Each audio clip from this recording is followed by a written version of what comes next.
What's going on, guys? It's Robert Rowland with another podcast. It's Thursday, the 13th, and just wanted to talk to the narcissist directly that's going through recovery. Today, if you've been following all my podcasts, you know all of my life story and the things that I've been going through throughout my recovery effort.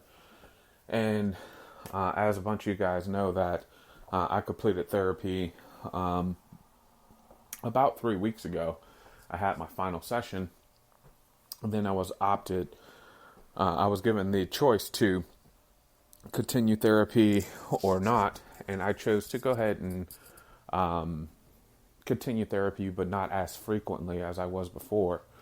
But today, I went ahead and had my first therapy session that was after my therapy was completely finalized for the recovery. And I just wanted to share some of the things with you guys that my therapist and myself talked about. Like I said before, guys, throughout all these podcasts, for the narcissists that are living or that are listening, the recovery is definitely a struggle. The effort is a tough battle. It is strenuous and arduous and difficult to face facts and truth about yourself.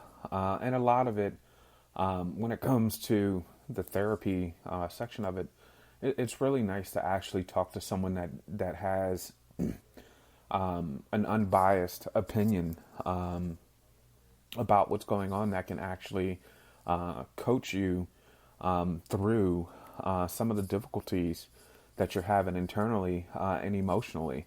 And that's basically what therapy really, to me, is about. I think it's about just being able to have someone to really talk to that isn't already emotionally invested in you, that isn't financially invested in you, that isn't related to you, that can just basically give it to you real. And tonight, my session with my therapist went well. I mean, just like all my other therapy sessions, we talked about the things that I've been doing over the past couple weeks, and some of the things that I've been facing, and some of the struggles that I've been encountering. And for the narcissists that are going through the things that I'm currently going through, and that are facing recovery and going through recovery, one thing that I want to say to you guys is not to give up. It's worthwhile to continue to strive to heal and fix yourself. We all do wrong in our life, and especially as a narcissist, you know, it's really hard to look in the mirror and admit your fault. And as a narcissist, even more so, it's really hard to be honest with yourself and take the steps to correct your actions that you've been doing for so long, to hurt the people that you've encountered, to hurt the relationships that you've been in, to hurt your family members or friends or what have you. But one thing that I do want to touch base on, and one thing that I really have left out in all of my podcasts, and it kind of just slipped my mind, is for me, I think one thing that really helped me through the recovery process is removing social media completely from my life. It was definitely a bonus. Facebook, um, all that stuff is easy to get caught up in. It's easy to express the wrong feelings, and it's really easy to read into things wrong if you're on Facebook and you're looking at things, and by removing yourself from those things, you're kind of erasing or blocking a distraction from you recovering. Um, so that's one bit of advice, for me and the narcissist that's going through things. Go ahead and delete your Facebook accounts or whatever social media you carry, Kick, whatever it is. Go ahead and eliminate those accounts, for now while you're going through this recovery effort, because it'll help you focus more on you, and no one can give. You can't read any bad information about yourself. You can't misportray yourself in any way, shape, or form to anyone. It's almost like you're removing yourself from the world a little bit. You can still be involved with the people around you, but through this recovery effort, you need to kind of keep your friends close and the people that are helping you through the recovery effort. Those friends and the people that are around you, your family, the loved ones, those people need to be really close and dear to you, and you need to communicate via face-to-face or by phone conversations or whatever you do, communication-wise, letters, and keep it that way, minus the outside world via social media. What I have encountered was I found out that I have been bashed heavily on social media by a few people that I was involved with. And a friend of mine basically made me aware of it over the course of the past couple weeks. And I sat down and they told me what was going on, and it broke my heart, and it kind of just made me speechless. But at the same time, thankfully, with the therapy and me being where I'm at emotionally and eternally now, I kind of just accepted things and the things that were said about me. And I was just like, that's how they feel. Their opinion really doesn't matter anymore to me than a grain of salt. These people that are saying these things about me, they're not involved with my life now currently, so it doesn't matter, So they can't influence or portray or persuade me left or right because they're not involved in anything and haven't been involved in anything in the recovery effort.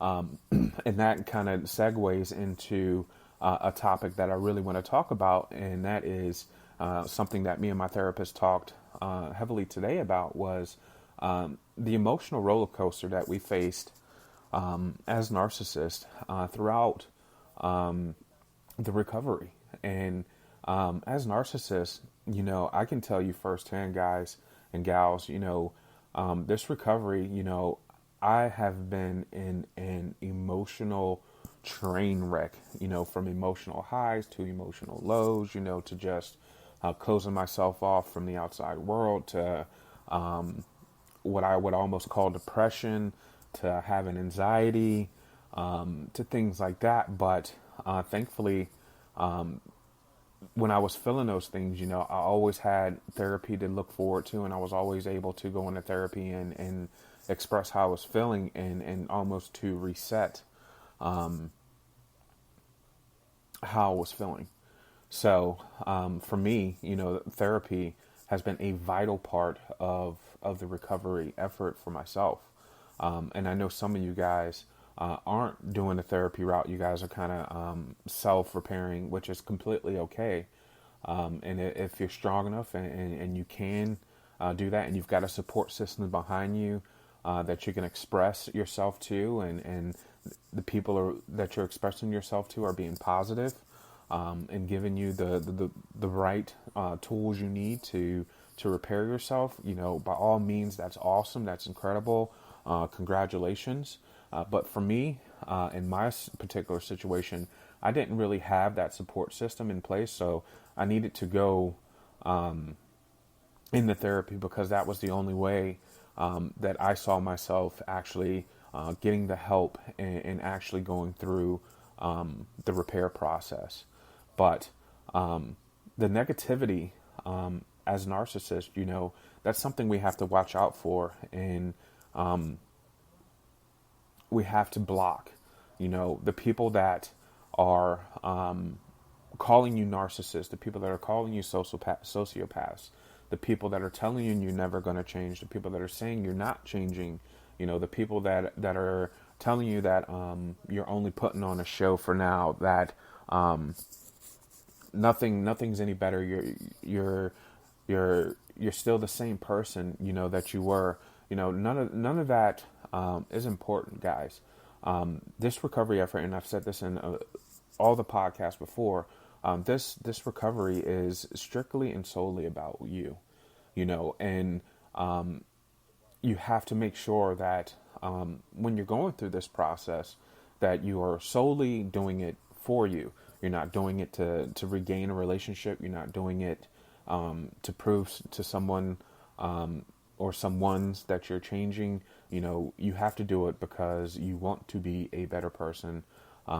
And everything else, like I said in previous podcasts, things around you are going to fall in place for you. It may not be a person that you want. It may not be friends around you that you want.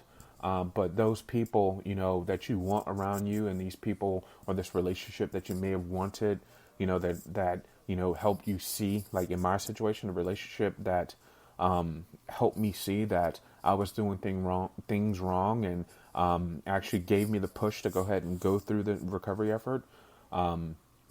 That relationship is never ever gonna develop and progress into anything more than nothing, and that's okay. Being able to accept things for what they are as a narcissist is a huge step, and being able to be 100% honest with yourself as a narcissist, is a really big thing.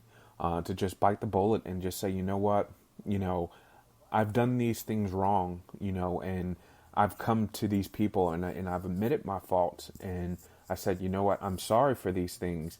What can I do to show you that I apologize? And if you've done those things to prove yourself to them, and it's still not good enough, and they still don't accept you, at that point it's no longer on you. As a narcissist, you've done what you could as a person, to show your regret and remorse for the abuse that you've done, but you can't give up on yourself at the same time. And the other thing is being by yourself. Let me rephrase that. Being single throughout this process, jumping into another relationship after you got out of a relationship isn't a good thing at all. The recovery process, you need to solely focus on you and your recovery. And if you're involved with someone, it's only diverting some attention. And right now, through the recovery process, you kind of need to be by yourself and focus on healing all the broken pieces that are inside you emotionally and internally. That's the only real way you're going to get the repair that you have. And there's absolutely, I don't believe there's a way that if you're got out of a relationship that you were narcissistic in, and you did all these narcissistic things, and and then all of a sudden you're in another relationship, and now you're in recovery, you're going through the recovery process. I don't think there's an absolute way that you can recover while you're still involved with someone, if that makes any sense. I'm running out of time. I'll continue this in the part 2. Thanks, guys.